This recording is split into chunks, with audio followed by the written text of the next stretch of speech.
Can you imagine one who was the gentlest of men, while being the most brave and just of all who've been? One who conquered all desires of self that make men weak, who granted all who asked him precisely what they seek, whom only jewels poured out his mouth whenever he would speak, who was the gem amongst the stones of men who shined unique. A selflessness and generosity that some would say was merely myth until they'd seen one of the lovers of his way, who used to mend his sandals,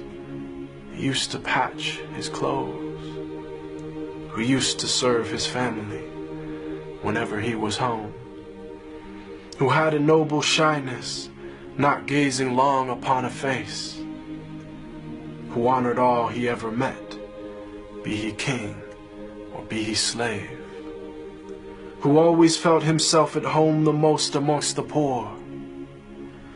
who never angered for himself, but only for his Lord, always just, always truthful, conscious of the one, even if it brought discomfort to himself and those he loved. A satiated stomach his whole life was rarely felt, not due to poverty, but preference of others to himself, who knew the time of day by sun, the direction by the stars, who'd walk amongst his enemies without a single guard, devoid of any trace of self, just humble and serene, eloquent but not verbose, just precisely what he means, whom all within his company felt light and sacred cheer, whom there was not a thing within creation that he feared, who loved to play with children and run races with his wives, who joined the festivities and honor customs of all tribes. When people yelled and lost their cool around him, he was calm, who asked forgiveness for his enemies, even as they did him wrong, who kept a goat he'd milk himself for people in his house, whose wives, when asked about him, said he was the perfect spouse, who never looked down on a pauper or flattered once a prince,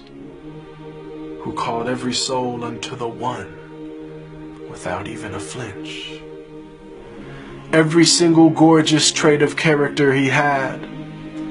of noble lineage, yet he was the orphan of his clan, one imbued with wisdom and piercing inner sight, yet he was the unlettered one, who'd neither read nor write. All knowledge and trait of character unflawed were placed inside his very being directly by Allah. The way to salvation and triumph after death, to detachment and joy in life with each and every breath, to walk the righteous path and never falter come what may. May Allah give us success in following his way. They call him Al-Amin, the trustworthy, the honest, and I call him beloved, my master, Muhammad sallallahu alaihi wasallam.